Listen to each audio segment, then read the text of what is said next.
Hello everyone, this is our CTS 537 voltage 420 amp hour lithium battery for electric tractor. There are 10 handles on the top and both sides of the casing. These are 2 charging ports on both sides.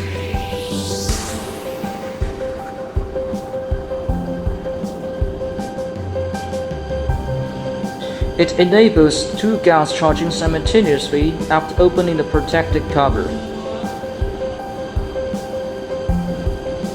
You can see these are 2 positive connectors and 2 negative connectors and the communication ports. Here are the 2 NSD. For maintenance, these are access openings that can be opened on top.